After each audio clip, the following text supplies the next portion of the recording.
Drop it.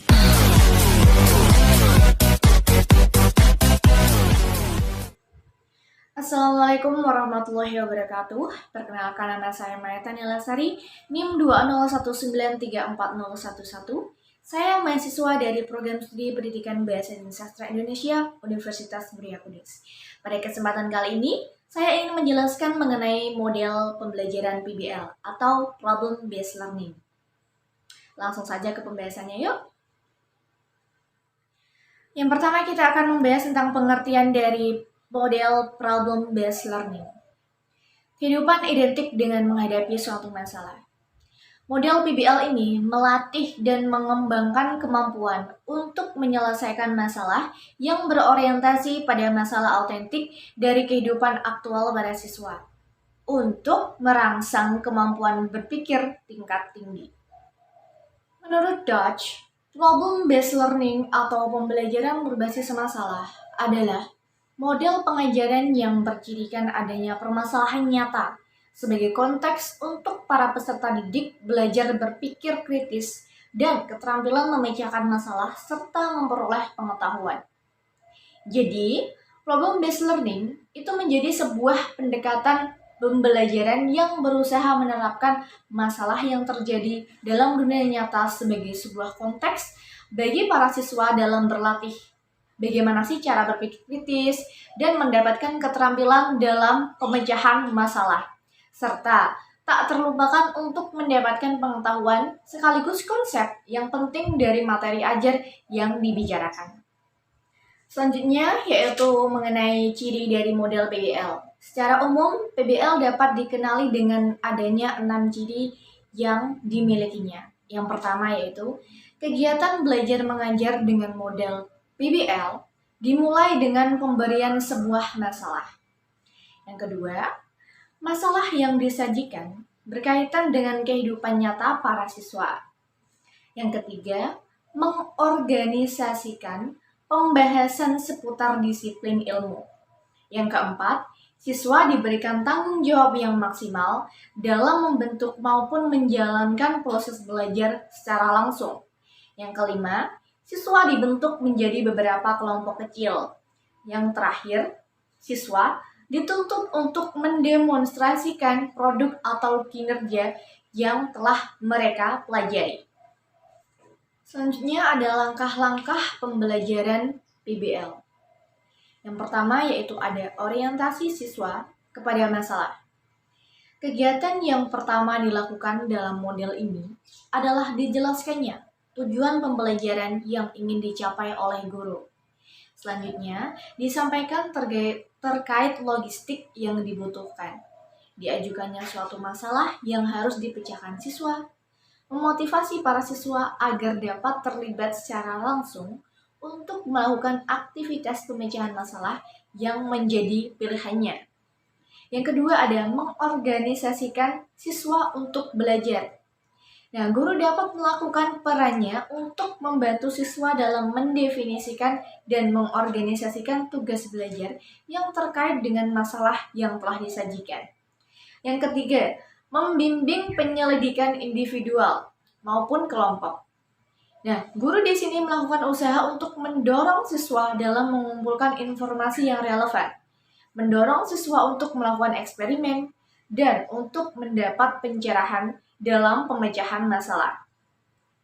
Yang keempat, mengembangkan dan menyajikan hasil karya. Guru dapat membantu para siswa-siswinya dalam melakukan perencanaan dan penyiapan karya yang sesuai, misalnya berupa laporan, video, atau model. Nah, serta guru dapat membantu para siswa untuk berbagi tugas antar anggota dalam kelompoknya. Yang kelima, menganalisis dan mengevaluasi proses pemecahan masalah. Di sini guru dapat membantu para siswa dalam melakukan refleksi atau evaluasi terhadap penyelidikan mereka dalam setiap proses yang mereka gunakan. Kelebihan dalam penerapan model problem-based learning. Yang pertama, PBL dirancang utamanya untuk membantu pelajar dalam membangun kemampuan berpikir kritis, pemecahan masalah, dan intelektual mereka, serta mengembangkan kemampuan mereka untuk menyelesaikan dengan pengetahuan baru. Yang kedua, membuat mereka menjadi pelajar yang mandiri dan bebas.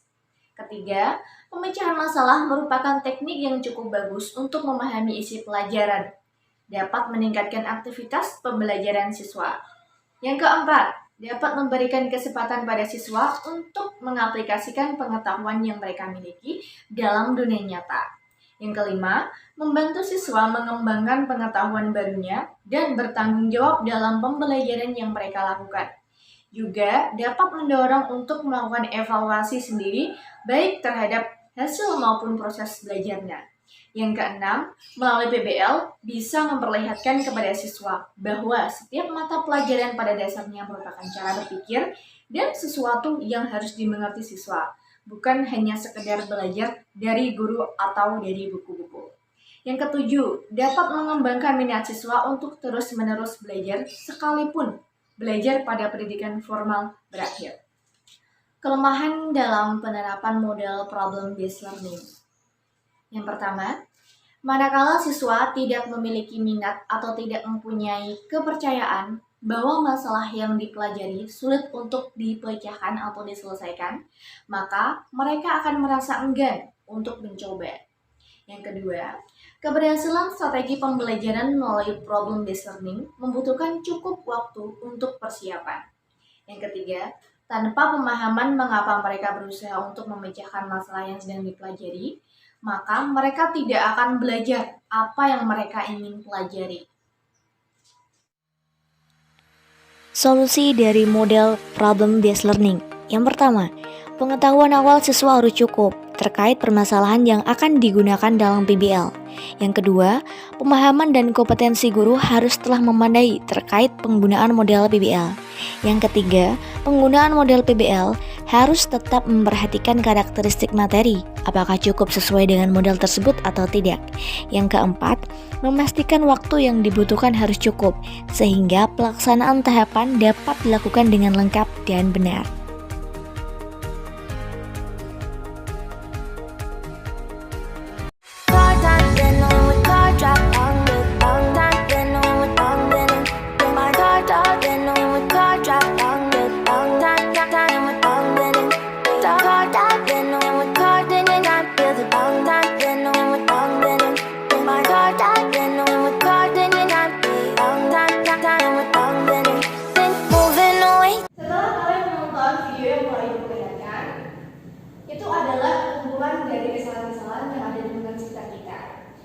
Berhubungan dengan ejaan, ada permasalahan yang terdapat dalam video tersebut. Ayo, siapa yang mengatakan? Saya, Bu. Ya, saya. Nah, untuk mempermudah diskusi pada hari ini, saya akan membagi kelompok yang terdiri dari dua kelompok. Yang pertama ada kelompoknya Mas Heru, yang kedua ada kelompoknya Mas Anggi. Siap? Siap. Untuk mempermudah diskusi kalian dengan kelompok kalian masing-masing, kalian bisa menggunakan internet atau sumber-sumber yang relevan seperti POEB dan lain-lain. Nanti kalian bisa diskusikan dengan kelompok kalian yang tulis hasil diskusi kalian di kertas yang Ibu akan berikan ini.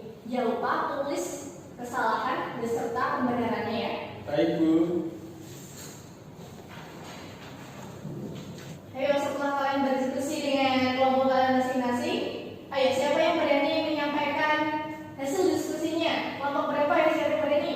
Saya, Bu, dari perwakilan kelompok 1. Iya, kelompok 1 silakan. Dari hasil analisis dari anggota kelompok saya menemukan 3 kesalahan. Ya. Yang pertama adalah sertifikat pakai P, yang benar adalah sertifikat pakai F. Ya. Yang kedua adalah menemukan kata rubahan, yang benar adalah perubahan dari kata dasar ubah. Yang ketiga adalah saya menemukan kata di sini yang digabung, seharusnya di sini itu di spasi pisah, Bu.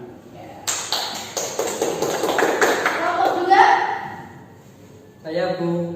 Ya, silakan. Berdasarkan hasil dari diskusi dan analisis dari kelompok kami menemukan 2 kesalahan ejaan. Yang pertama adalah kata doa, yang seharusnya adalah ditulis tanpa tanda petik satu atas, ditulis tanpa petik doa. Dan yang kedua adalah kata izin, Yang benar adalah ditulis dengan Z bukan C, jadi izin bukan izin.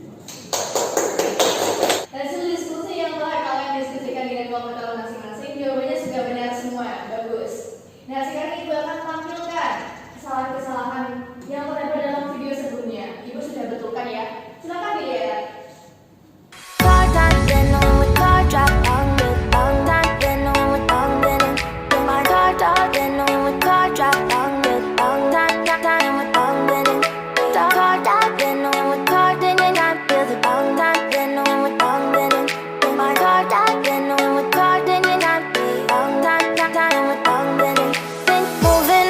To the sea for a getaway, car top down and we're driving just to feel young. Moving away to the sea, moving away, can't you see?